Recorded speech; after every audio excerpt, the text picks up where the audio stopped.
நம்ம family filters கூடுவாஞ்சேரியில குறைந்த விலையில ஸ்பேஷியஸான வீட்டு மனைகளை வழங்கிட்டு வராங்க. மிஸ் பண்ணிடாதீங்க.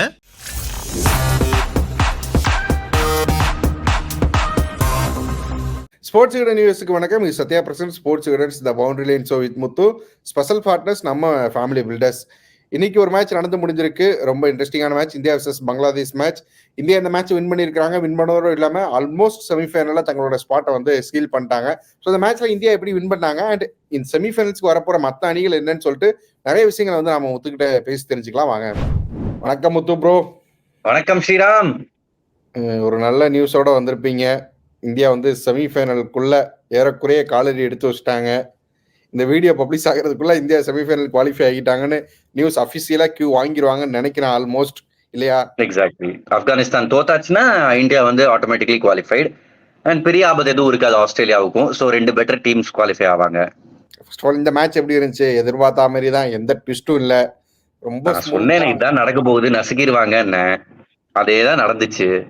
இது இப்போ ஒரு படம் பார்க்குறோம், ஏதாவது ட்விஸ்ட் வந்தா நம்ம எதிர்பார்க்காத ட்விஸ்ட் வந்தா நல்லா இருக்குமே, கொடுத்த 200 ரூபாய்க்கு ஒருத்தா இருக்குமே நினைக்கிறது இல்லையா? அந்த மாதிரி தான் நான் நினைச்சேன்.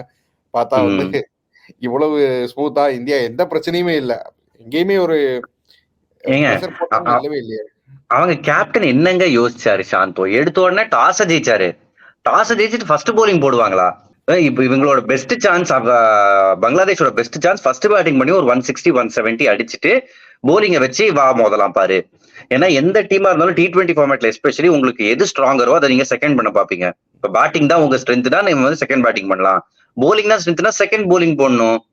அவங்க அங்கே விட்டாங்க. சரி, பிச்சில் ஏதோ மாய்ஸ்சர் இருக்கு, டே மேட்ச், அதை எக்ஸ்ப்ளாய்ட் பண்றதுக்கா ஃபர்ஸ்ட் போலிங் எடுத்தாருன்னு பார்த்தா மொதல் 2 ஓவர் ஸ்பின்னர் கொடுக்குறாரு. இதுல என்னன்னா, ரோஹித்தும் விராட்டும் பார்த்தோன்னா, ரோஹித் பார்த்தா லெஃப்ட் ஆர்ம் பைசர்ஸ்க்கு அவுட் ஆகிட்டு இருக்கிறாரு. இந்த பக்கம் விராட்டுமே இன்னும் பெருசா வந்து செட்டில் ஆகல. அப்படி இருக்கிறப்ப ரெண்டு பேருக்குமே பேசர்ஸ் வச்சு ஸ்டார்ட் பண்ணியிருந்தா நல்லா இருக்கும். ஒரு லெஃப்ட் ஆர்ம் பேசர் முஸ்டபிசிரியோ, அந்த தன்சீம் அவர் ரொம்ப நல்லா போட்டுட்டு இருக்காரு. ரெண்டு பேரையும் கொண்டு வந்து ஸ்டார்ட் பண்ணிட்டு 4 ஓவருக்கு அப்புறம் ஸ்பின்னர் வந்து தான் மேபி நல்லா இருந்திருக்கும்.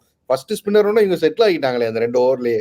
அதேதாங்க அங்க வந்து பண்ணாரு மொத தப்பு. நாமுக்கு கொண்டு வரதுக்குன்னே ஒரு டீம் வந்திருக்காங்கடா அப்படிங்கிற. ஆமா, பொதுவா இந்தியா தான் மத்த டீமுக்கு இது பண்ணுவாங்க. பட் ஓகே, இந்தியாவுக்கு பண்ணிருக்காங்க. பங்களாதேஷ் ஒரு நசுக்கிட்டாங்க. விராட் கோலி கிட்ட இருந்து ஒரு இன்டென்ட் நல்லா இருந்துச்சு, ரோஹித் சர்மாவோட இன்டென்ட் நல்லா இருந்துச்சு, ஒரு சில சிக்ஸர்ஸ் பார்த்தோம்.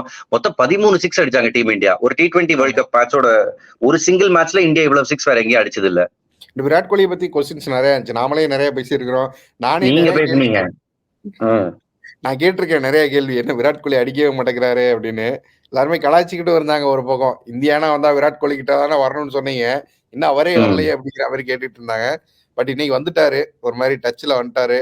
அடிச்ச ஷாட்ஸ் எல்லாம் பயங்கரமா இருந்துச்சு. கிளீன் ஹிட் தான். தலைக்கு மேல அடிச்ச சிக்ஸ், அந்த லாங் ஆன்ல அடிச்ச சிக்ஸ், அதெல்லாம் வந்து கவு கார்னர்ல போன சிக்ஸ் எல்லாம் ரொம்ப சூப்பரா இருந்துச்சு. ரொம்ப நல்லா ஆடி இருந்தாருல இன்னைக்கு. எக்ஸாக்ட். கொசு தட்டுற மாதிரி தட்டினாரு. கொசு பேட்டை வச்சு அடி போல அந்த மாதிரி டப்புனாரு சிக்ஸ். சூப்பரா பேட்டிங் ஆடிட்டு இருந்தாரு. நான் எப்படி ஒரு 80 அடிப்பாருன்னு நினைச்சேன் அவர் ஆடிட்டு இருந்த விதத்தை பார்த்து. அன்பார்ச்சுனேட்லி டேக் ஆன் பண்ண ஐடியா கரெக்ட். புது அந்த போலர் வராரு, ஓவரோட ஃபர்ஸ்ட் பாலே டேக் ஆன் பண்ணும் தான் நிறைய பேட்டர்ஸ் நினைப்பாங்க. அங்க அவர் புத்திசாலித்தனமா ஸ்லோவர் ஒன் போட்டாரு. தன்சிம் ஒரு பிரில்லியன்டான போலரா தானே தெரியும். சூரியகுமார் வந்த உடனே வந்து ஒரு சிக்ஸர் அடிச்சாரு. அடுத்த பாலே பார்த்தோன்னா அதே மாதிரி கொஞ்சம் ஒரு அந்த பால் நல்ல ஷாட்னா இது கொஞ்சம் குட்லந்துல உள்ள வந்து இறங்கினாரு, அவுட்.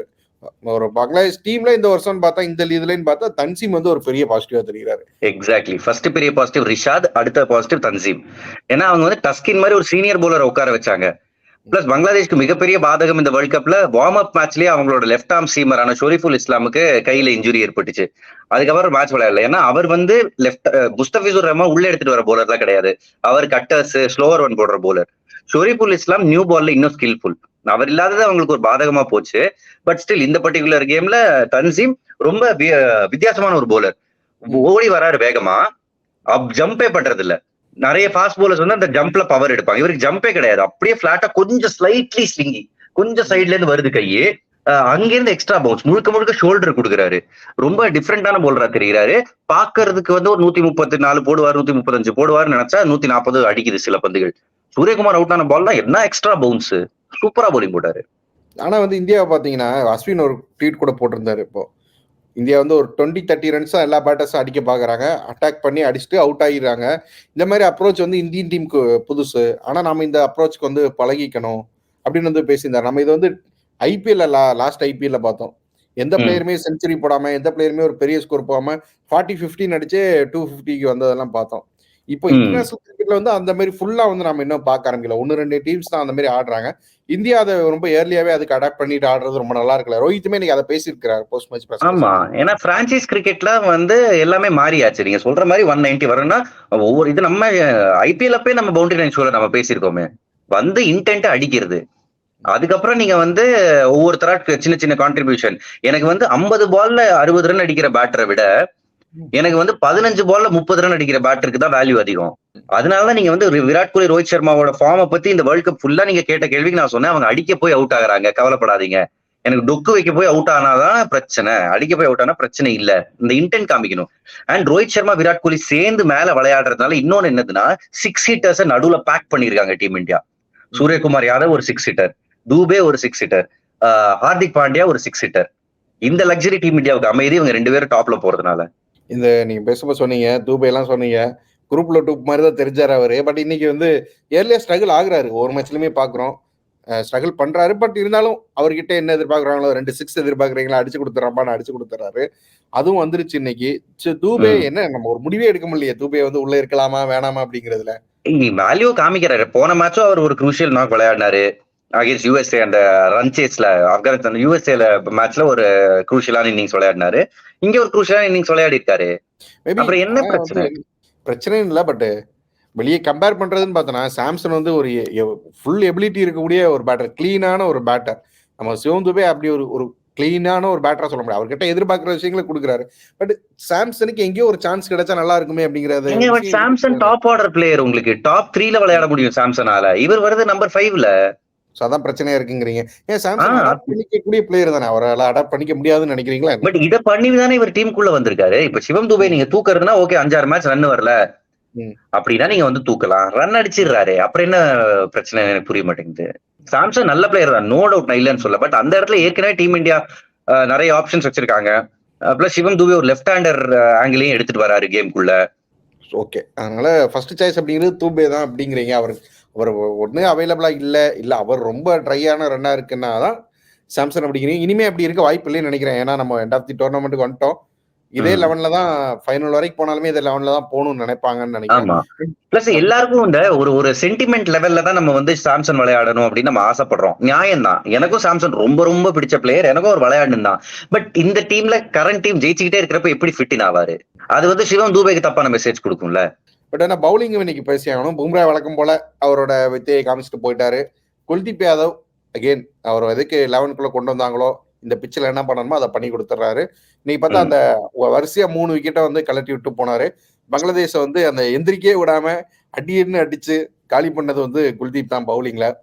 அவரோட பவுலிங் அவரை உள்ள எடுத்துட்டு வந்தது எவ்வளவு நல்ல விஷயம் அப்படிங்கிறது இந்த மேட்ச்ல வந்து ப்ரூவ் பண்ணி காமிச்சிட்டாரு. எக்ஸாக்ட்லி. அதாவது டீம் வந்து ஒரு பிளானோட தான் இருந்திருக்காங்க. அவரை வந்து வெஸ்ட் இண்டீஸ்ல தான் ஆட வைக்கணும், நியூயார்க்ல அவர் ஆட வைக்க வேண்டாம், அங்க சிராஜ் ஆடட்டும்னு சொல்லிட்டு. அண்ட் என்னமா போலிங் போடுறாருங்க, 6 அடிச்சாலும் அடுத்த பால் ஸ்லோவா போடுறாரு, அதுல விக்கெட் விழுது.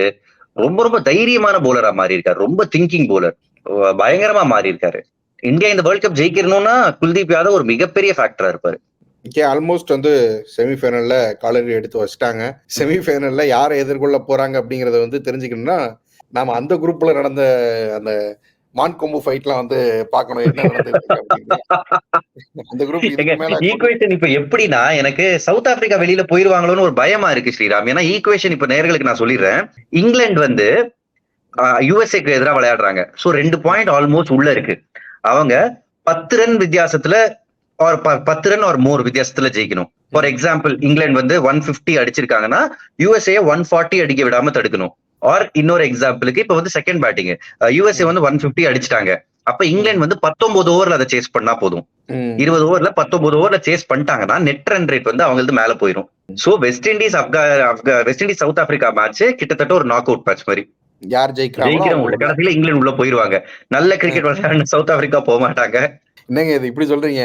ஒவ்வொரு மேட்சும் அவங்க அப்படிதான் ஆடிட்டு இருந்தாங்க. அவங்க என்னன்னா அவங்க அந்த யுஎஸ்ஏ மேட்ச் ரொம்ப நேரம் அந்த கவுஸ் எடுத்துட்டு போனாரு, ஞாபகம் இருக்கா? அங்கெல்லாம் நெட் ரன் ரேட் சேதமடைஞ்சிச்சு. ஏன்னா வெஸ்ட் இண்டீஸ் யுஎஸ்ஏ 10 ஓவர்ல சேஸ் பண்ணி முடிச்சிட்டாங்க. சவுத் ஆப்பிரிக்கா அவங்க 20 ஓவர் ஆட விட்டாங்க. ஆல்மோஸ்ட் சவுத் ஆப்பிரிக்கா அந்த மேட்ச் ஒரு 50 ரன் டிஃபரன்ஸ்ல ஜெயிச்சிருக்க வேண்டியது. கடைசியில அந்த கவுஸும் ஹர்மீத்தும் 2 தான் வந்து தள்ளி கொண்டு போய். ஹர்மீத் சாரி 2 பேரும் தான். அது ரொம்ப அவங்களுக்கு கடைசியில யோசிச்சு பார்த்தா அது பெரிய தப்பா போய் முடியுமோ அப்படின்னு. எக்ஸாக்ட்லி இதேதான் அவங்களுக்கு வந்து 2022 வேர்ல்ட் கப்லயும் நடந்துச்சு நினைக்கிறேன். துபாயில நடந்த T20 வேர்ல்ட் கப்லயும் இதே மாதிரிதான் ஒரு சுச்சுவேஷன்ல இருந்தாங்க. நல்லா விளையாடி டோர்னமெண்ட் விட்டு வெளியே போனாங்க. அப்படி ஒரு நிலைமை வருங்கிறீங்க. வந்துருச்சு. இப்ப வெஸ்ட் இண்டீஸ் இல்லன்னா சவுத் ஆப்பிரிக்கா 2 பேர்ல ஒண்ணுதானே வரணும். எனக்கு நல்ல அப்ப USA தோக்கடிக்கணும் இங்கிலாண்ட. அதுக்கு வாய்ப்பு இன்ஃபேக்ட் 10 ரன் இல்லன்னா 1 ஓவர் கூட ஈஸி தான் இங்கிலாந்துக்கு. இருங்க. இந்த சீனரி எனக்கு எங்கேயோ இந்த CSK RCB மேட்ச்ல கேள்விப்பட்ட சீனரியாவே தெரியுது. அந்த மாதிரி தான் போகுது. பார்க்கலாம் என்ன நடக்குன்னு. பட் என்னன்னா வெஸ்ட் இண்டீஸ் மேலேயும் நம்ம வந்து ஹோப் வச்சுதான் ஆகணும்ல. அவங்க ஹோம் கிரவுண்ட்ல நடக்குது. அவங்களால அவங்கள்ட்ட இருக்கிற எபிலிட்டியை காமிச்சிட்டாங்க இந்த மேட்ச்ல ஃபுல்லா.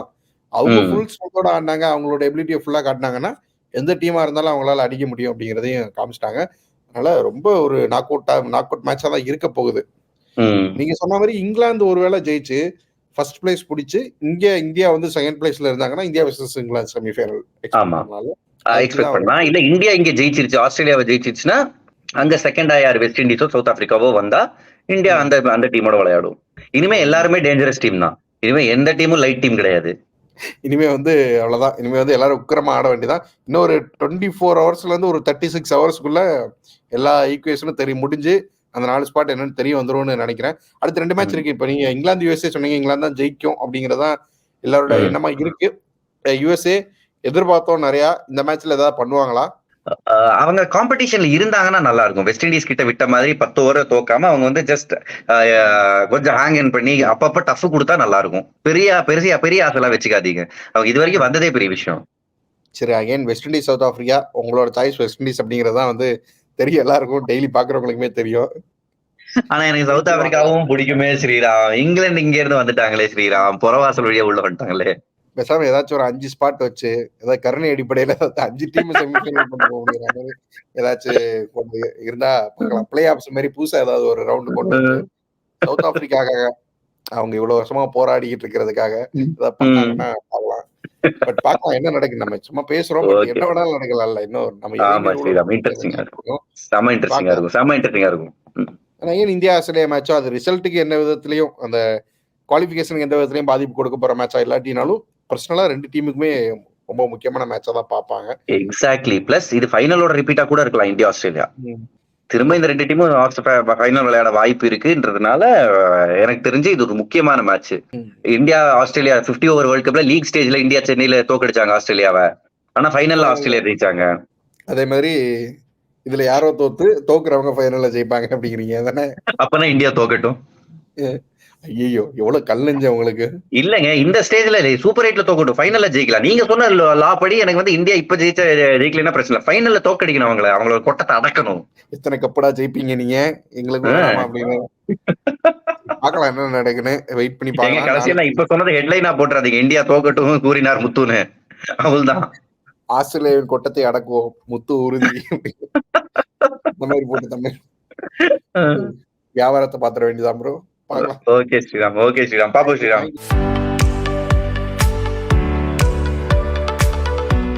நம்ம நம்பிக்கைக்குரிய நம்ம ஃபேமிலி பில்டர்ஸ் கூடுவாஞ்சேரி பண்டூர் ஏரியாவுல நீங்க எதிர்பார்க்காத விலையில ஸ்பேஷியஸான வீட்டு மனைகளை வழங்கிட்டு வராங்க. மிஸ் பண்ணிடாதீங்க.